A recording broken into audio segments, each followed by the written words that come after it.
ఉంటేనే బతుకుబండి ముందుకు సాగుతుంది. కానీ ఇప్పుడు అదే భారమైంది. ప్రభుత్వం అందించే ఉచిత పథకాలతో మన ఆటో అన్నల బతుకులు ఎలా సాగుతున్నాయో ఒకసారి తెలుసుకుందాం.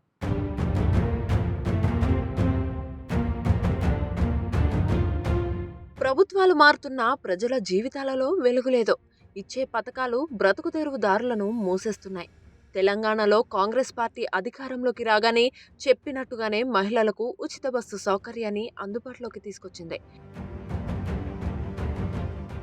బస్సులు ఉచితం అనడంతో మహిళలు అందరూ ఆటో ప్రయాణాలను విడిచిపెట్టి బస్సులో ప్రయాణించడం మొదలుపెట్టారు. చిన్న పెద్ద ట్రాన్స్జెండర్లు అందరికీ ఈ సౌకర్యం ప్రభుత్వం అందించింది. అయితే ప్రభుత్వం ఎన్నికల ముందు నుండే మహిళలకు ఉచిత బస్సులు అందిస్తామని చెబుతూనే వచ్చింది. ముఖ్యంగా ఆటో డ్రైవర్లు నిస్సహాయులు అయ్యారు. కాలం పరుగులు తీస్తుంటే ఆటో వాళ్ళ జీవితం ఒక దగ్గరే ఆగిపోయింది. ఇక్కడ కనిపిస్తున్న వ్యక్తి పేరు సయ్యద్. అతను కర్ణాటక వాసి. కానీ చిన్నప్పుడే కుటుంబమంతా కలిసి హైదరాబాద్కు వచ్చి స్థిరపడ్డారు. ఇప్పుడు సయ్యద్ మీదే కుటుంబం ఆధారపడి ఉంది. తల్లి తమ్ముడితో కలిసి ఉంటున్న సయ్యద్ జీవితం అంతంత మాత్రంగానే ఉంది. ఆటో నడుపుకుంటూ డబ్బులు సరిపడా తెచ్చివ్వట్లేదని సయ్యద్ భార్య అతనికి విడాకులు ఇచ్చేసింది. పిల్లలను కూడా తనతో పాటే తీసుకెళ్లి ఈ తండ్రికి దూరం చేసింది. బంజారాహిల్స్ బస్తీలో ఉంటూ నెలకు 6,000 రూపాయల ఇంటి రెంటును కడుతూ జీవితాన్ని నెట్టుకొస్తున్నాడు. ఇక ఆటోకి రోజుకు 500 రూపాయలు చెల్లించాలంటే గిరాకీ సరిగ్గా నడవట్లేదు కదా మేడం అంటూ తన బాధను మైక్ టీవీతో పంచుకున్నాడు. అయితే మహిళలకు ఉచిత బస్సు ప్రయాణ పథకం అమలుకు ముందు రోజుకు కనీసం 1000 రూపాయలు వచ్చేవని, కానీ ఈ పథకం అమల్లోకి రావడంతో రోజుకి కనీసం 500 రూపాయలు రావడమే గగనమైపోయింది. వచ్చినవి ఆటో రెంట్కే వెళ్ళిపోతే జీవితాన్ని ఎలా ముందుకు నెట్టుకెళ్లాలని వాపోతున్నారు. కొందరైతే డిగ్రీ పూర్తి చేసుకుని కూడా అటు ఉపాధి అవకాశాలు లేక ఇటు ఆటో నడుపుకుందామంటే గిరాకీ లేక సతమతమవుతున్నారు.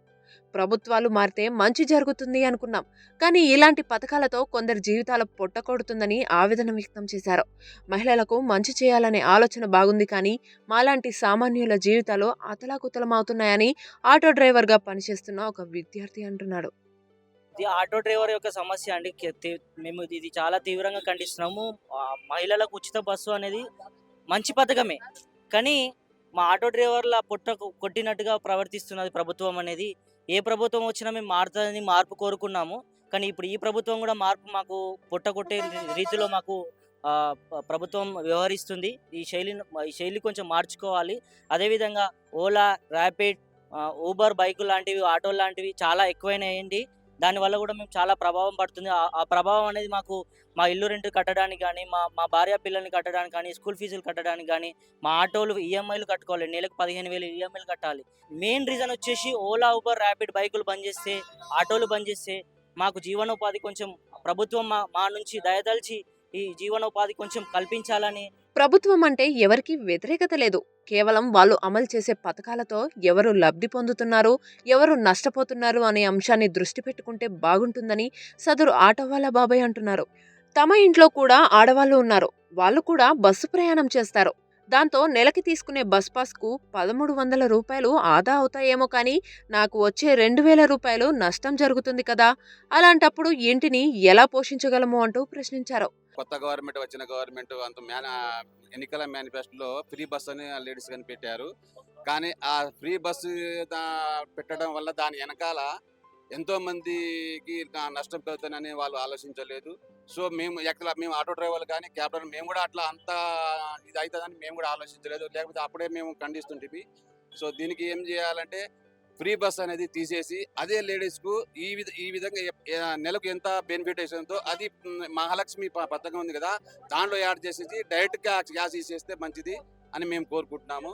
సో ఫ్రీ బస్ వలన ఆటో డ్రైవర్కి, క్యాబ్ డ్రైవర్కి చాలా నష్టం ఉంది. వాళ్ళ ఫ్యామిలీ మొత్తం రోడ్లో పడే అవకాశం చాలా వరకు ఉంది. ఎందుకంటే ఏ పైసలు తీసుకోకపోతే ఇంటికాడ ఫ్యామిలీ మెంబర్స్ పైసలు తీయలేదు, ఏడ తిన్నావు, ఎవడ తాగినావు అని చెప్పేసి ఇంటికాడ లొల్లీలు చేస్తారు. కాబట్టి ఈ ఫ్రీ బస్ అనేది తీసేయాలి. మరో డ్రైవర్ పరిస్థితి అంతకన్నా దీనంగా ఉంది.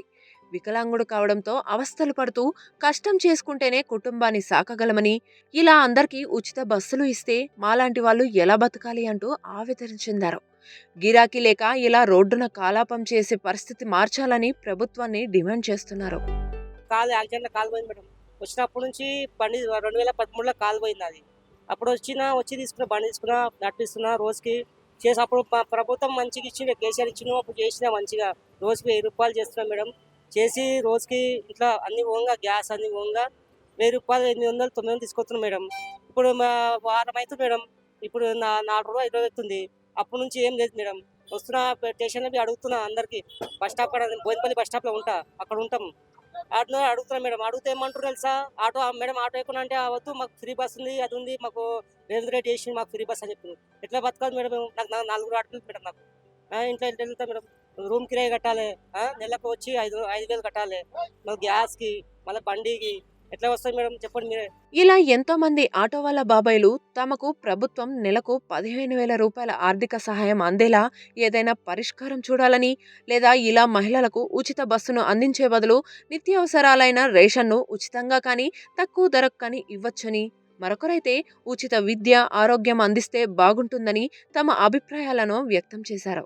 ఏదేమైనప్పటికీ ప్రభుత్వం ఈ సమస్యను పరిగణలోకి తీసుకొని ఏదో రకంగా తమకు లబ్ధి చేకూర్చాలని, తమ జీవితాలకు ఒక ఆధారం చూపించాలని కోరుతున్నారు.